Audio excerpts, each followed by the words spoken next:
Today I'm going to be talking about the rogue build I'm going to be using while leveling, and that is the ambush dagger spec. Why play this build?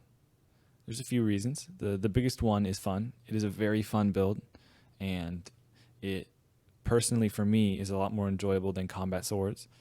You're able to actually take advantage of stealth and backstab, and it's just a very, very fun build to play. The big crits from ambush, the one-shot potential on some of the caster mobs while you're leveling, I think it's just a blast to play. It's also pretty efficient leveling. I'm not going to tell you you're going to be faster than combat swords, but it's it's not far off. You do have to be on the lookout for good daggers if you want to stay on par with combat swords. But very, very good build as well.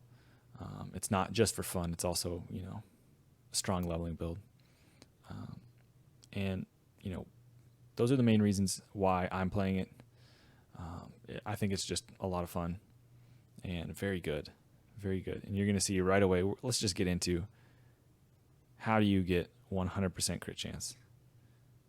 So you can see 40% of the crit chance is going to come from this first talent, Remorseless Attacks. So every time you get a kill, you get 20% crit chance per point in the talent. So at level 10 and 11, we're going to put points in Remorseless Attacks. Right away we get this. And you can see it applies to ambush. So right now in your head, we have ambush at a 40% crit chance. And you can see right over here, we have improved ambush. Increases the critical strike chance of your ambush by 45%. So those two stack. So together, if you have Remorseless Attacks and improved ambush, you're going to have an 85% chance to crit before we talk about base crit. So if your character has 15% crit, you will have 100% critical strike chance.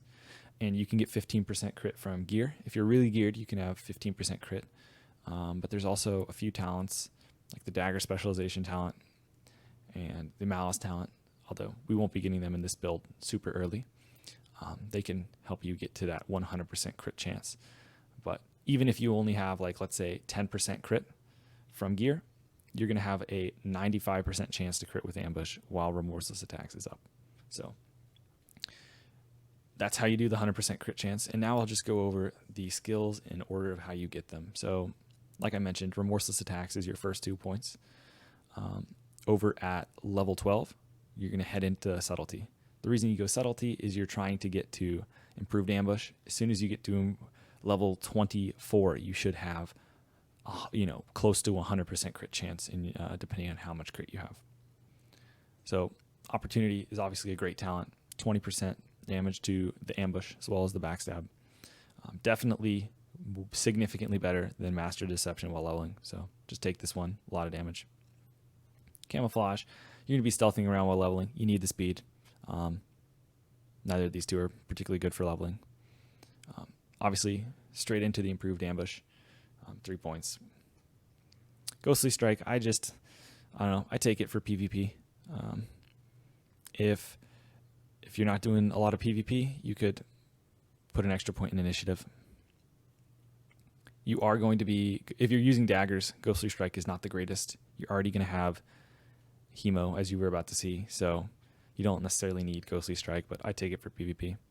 And then 1 point in initiative, just extra combo point. Doesn't hurt. On to the next tier. You're definitely going to get Serrated Blades.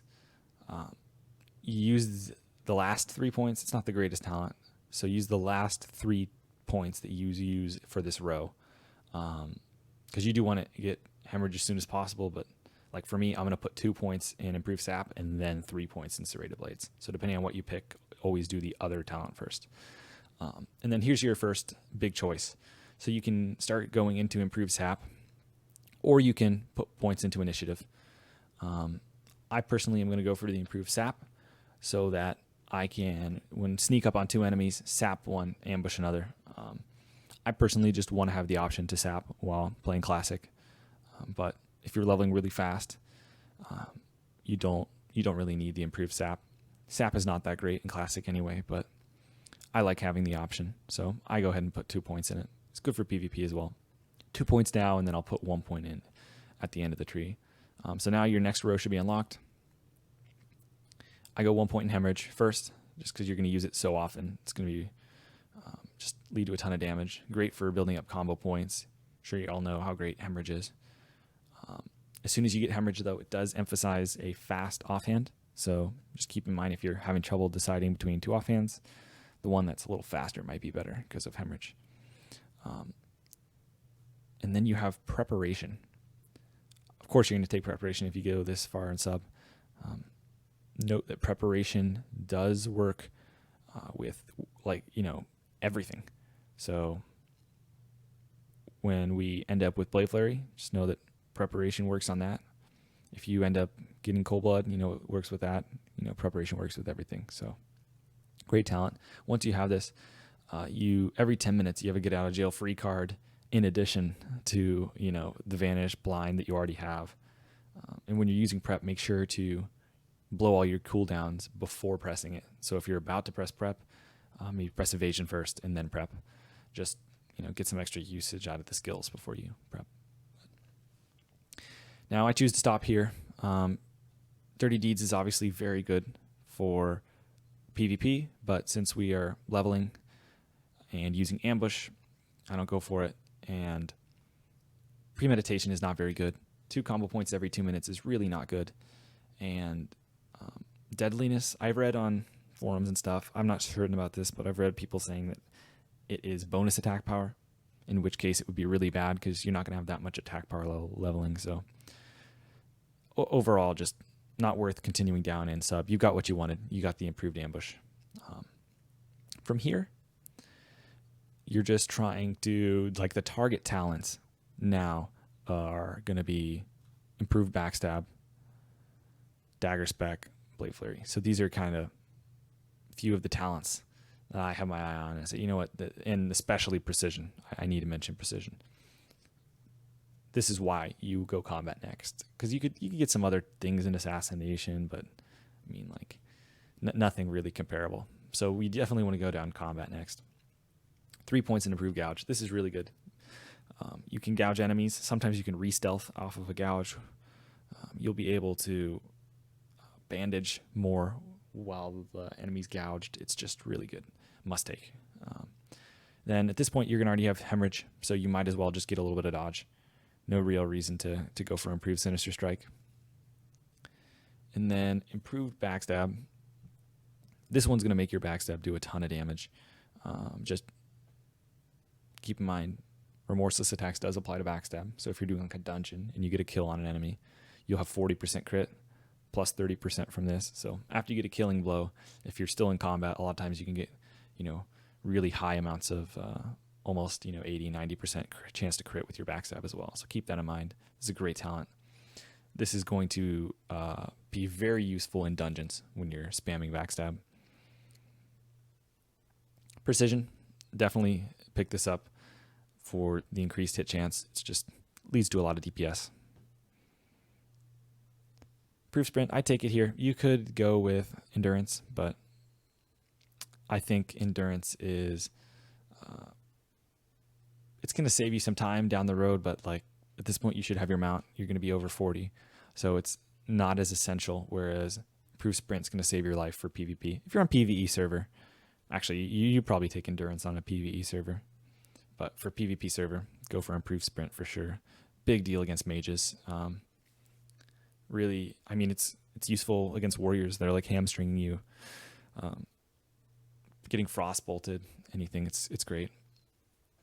Now here, you kind of have a decision. You could go for dual wield spec, or you could go for crit. I've had a few people telling me that dual wield spec is going to be the way to go for this one. I personally am going to go for the increased crit chance, because when you're using daggers, a lot of your damage is going to be coming from abilities. You are potentially slice and dicing less. You're going to be using a lot of backstab and a lot of ambush. And this talent increases your damage of backstab and ambush. This one does not. It increases, your white hits. So I'm going for a little more of a burst playstyle. So I go with dagger spec. And then finally, for combat tree at least, you snag blade flurry. Might as well. We're going this far. Might as well take it. Blade flurry. You can blade flurry prep. You can also Blade Flurry synergizes with backstab greatly, right? But don't forget, it works with ambush too. This is gonna, just imagine that you pop Blade Flurry, go in stealth, ambush. You could even vanish and ambush again mid combat if you want to do a big burst.